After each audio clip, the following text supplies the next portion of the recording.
Hello friends, welcome to my channel Fantastic Diva. My name is Raina Arora.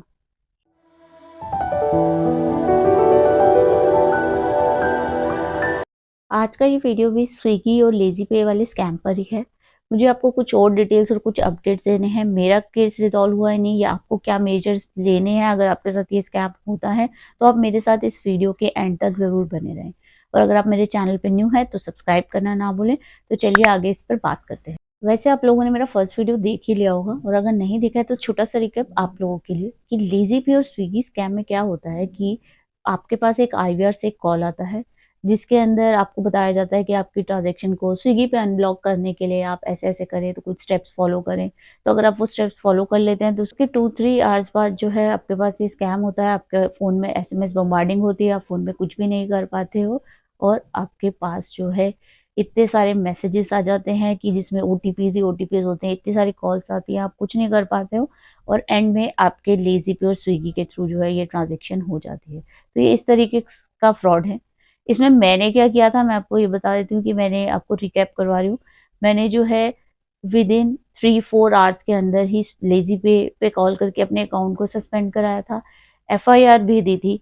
Secondly मैंने वहाँ पर जो है स्विगी पे भी रिपोर्ट किया था और एंड में जब मुझे कोई सेटिस्फैक्ट्री आंसर नहीं मिला था तो मैंने जो है आरबीआई में भी आफ्टर 10 डेज बाद आरबीआई ओम्बड्समैन के अंदर जो है कंप्लेंट रजिस्टर कर दिया था। तो इन सब का क्या हुआ, चलिए आज इसके ऊपर बात करते हैं। मेरे डेली कंटिन्यू इन सब के साथ मैंने फॉलो अप करे। डेली फॉलो अप करने के बाद भी हमेशा मुझे 1 या 2 दिन बाद यही आंसर मिला कि ये जो है ऑथेंटिकेटेड ट्रांजैक्शन थी, ओटीपी के थ्रू ही हुई है या आपने किया है या किसी ने आपके रिलेटिव फ्रेंड्स ने जो आपके अकाउंट यूज़ कर रहे हैं, ये जेन्युइन ट्रांजैक्शन है और आपने ही किया है, इसलिए हम कुछ भी नहीं कर सकते हैं। तो उसमें यही आ रहा था लेज़ी पे के साइड से तो कि आपको पे करना ही होगा, हम इसके ऊपर कुछ नहीं कर रहे हैं। मैंने क्राइम ब्रांच पे भी फॉलो किया। मैंने वहाँ पर भी बहुत बार सब इंस्पेक्टर से बात करी पर मेरा उस केस पे भी वहाँ पर कोई सॉल्यूशन नहीं हो रहा था क्योंकि स्विगी टीम जो है उन्हें भी कोई रिस्पॉन्स नहीं कर रही थी। मैंने स्विगी टीम में भी फिर से किया, फिर से ट्विटर पर उनको करके वहाँ पर चैट करके बताया कि मेरा इश्यू चल रहा है। उनकी लीगल टीम से भी बात करी पर वहाँ पर भी कोई फ़ायदा नहीं हुआ। वो क्राइम ब्रांच की टीम को कोई भी रिस्पॉन्स नहीं कर रहे थे। वो मुझे तो रिप्लाई कर देते थे पर क्राइम ब्रांच में कोई भी रिप्लाई नहीं आ रहा था। तो ये जो है इसी तरीके से चलता रहा। इतनी सारी कन्वर्सेशन करने के बाद ये पता चला कि एक बार अगर आपका अकाउंट लेज़ीपे का अकाउंट जो है स्विगी के साथ लिंक हो गया, कुछ pre defined number of days हैं, तब तक वो लिंक ही रहता है। उसके बीच में भी अगर कोई ट्रांज़ैक्शन हो जाए तो वो कंसीडर हो जाएगी। वो मीन्स कि ट्रांज़ैक्शन सक्सेसफुल हो सकता है। अब ये पॉइंट उनके लिए है जिन लोगों ने अभी तक जिनके साथ ये रिसेंटली फ्रॉड हुआ है और उन्होंने अभी तक अपने अकाउंट को ब्लॉक नहीं कराया है। अगर आपने ऐसा किया है तो आप प्लीज़ सबसे पहले उसको ब्लॉक कराएं या सस्पेंड करा दें बिकॉज़ ये स्कैम आपके साथ फिर से हो सकता है। उसी के लिए दूसरी बार ये होगा जब तो आपके पास किस तरीके से कॉल आता है, आप स्क्रीन पे देखिए। मैं आपको कुछ क्लिप दिखाती हूँ क्योंकि मेरे साथ ये हुआ था कि मैंने तो वैसे अकाउंट ब्लॉक करा दिया था पर थोड़े दिन बाद आफ्टर सम टाइम मेरे पास फिर से ये कॉल आई जिसके अंदर वही same but this time unblock का रिकॉर्डेड मैसेज नहीं था। इसके अंदर जो है आप स्क्रीन पर अभी सुन ही सकते हैं। इसके अंदर जो था कि आपके अकाउंट से कोई 3000 समथिंग तक की ट्रांजैक्शन करने जा रहा है तो अगर आप उसको ब्लॉक करना चाहते हैं तो 1 दबाइए। तो आप स्क्रीन पर सुनिए।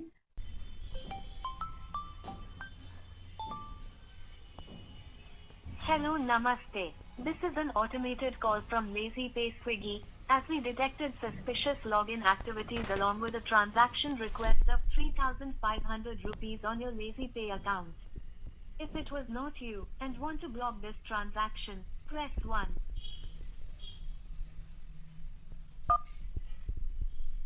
To proceed with the cancellation of the transaction, we have sent a cancellation code to your registered mobile number. Please enter the code to cancel this suspicious transaction.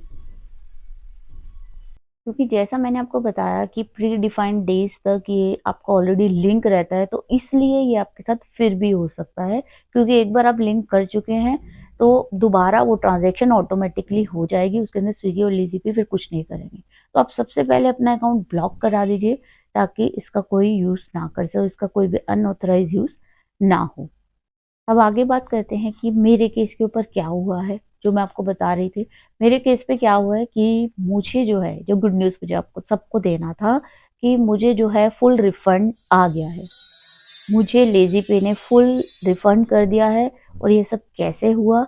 ये सब हुआ था जो मैंने कंप्लेंट रेज़ करी थी आरबीआई के पास।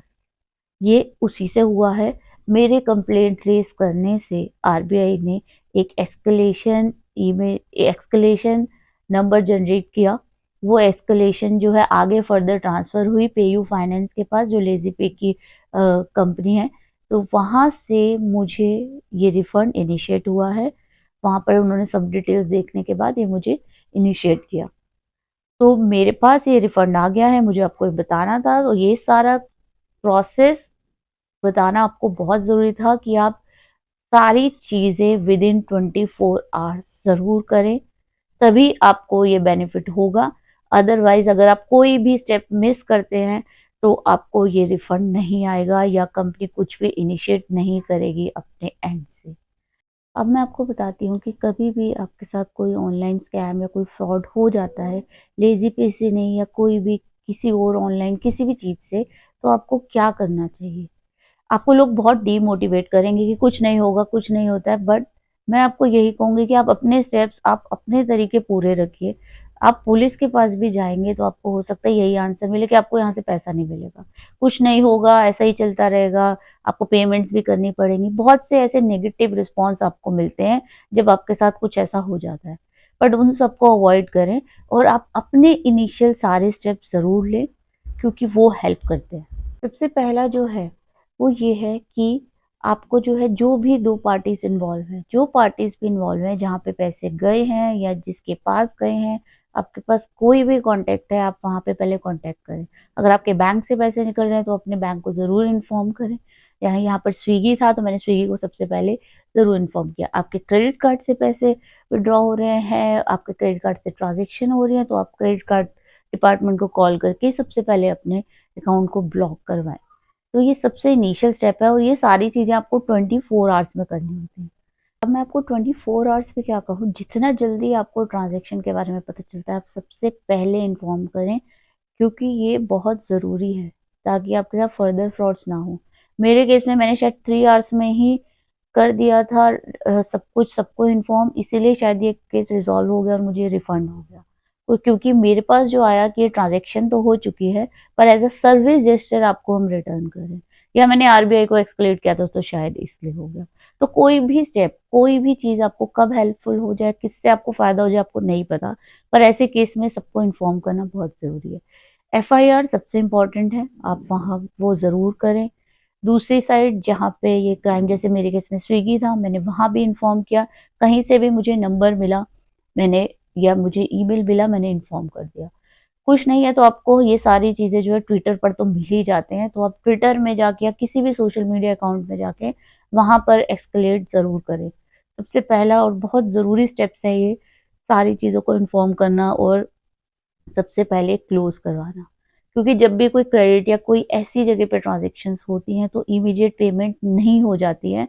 जैसे स्विगी में कभी भी इमीडिएट पेमेंट नहीं होता है, कमीशन कट के ही फर्दर पेमेंट्स होती हैं। तो वो चाहे तो इमीडिएट स्टॉप भी कर सकते हैं। तो ऐसा किसी भी केस में और भी ऑनलाइन कोई फ्रॉड के केस में हो सकता है कि इमीडिएट ट्रांज़ैक्शन सक्सेसफुल ना हो और आपका अमाउंट जो है आपको वापस रिटर्न हो जाए। तो इसलिए ये बहुत बेसिक स्टेप्स थे जो आपको हमेशा फॉलो करने और नहीं भूलना है अगर आपके साथ कोई स्कैम होता है।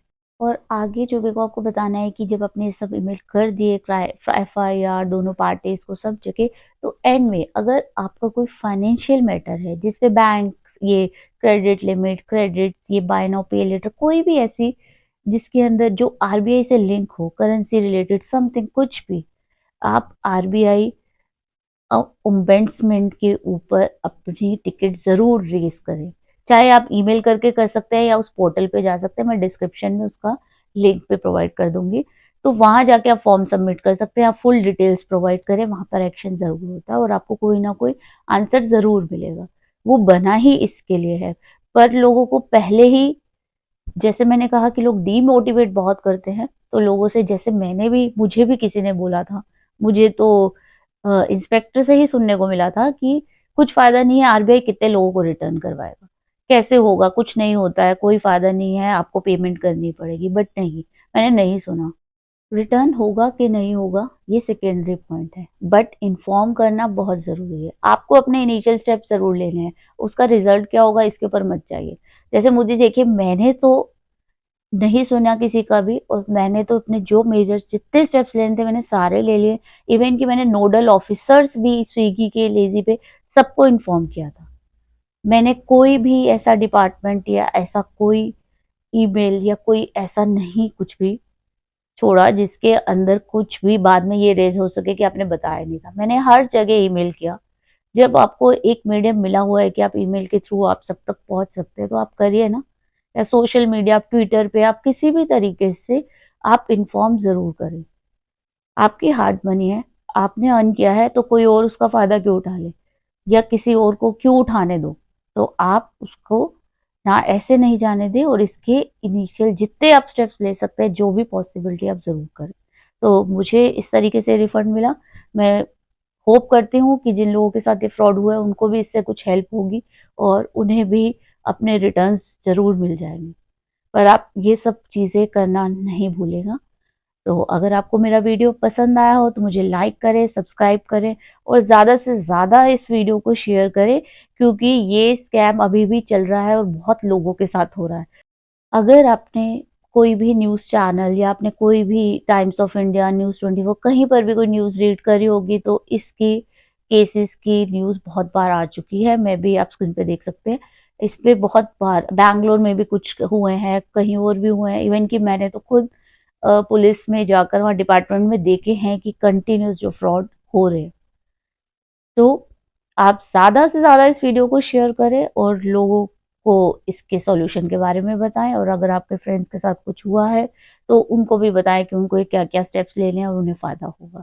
और मैं होप करूँगी कि आप लोगों के साथ ये फ्रॉड ना हो।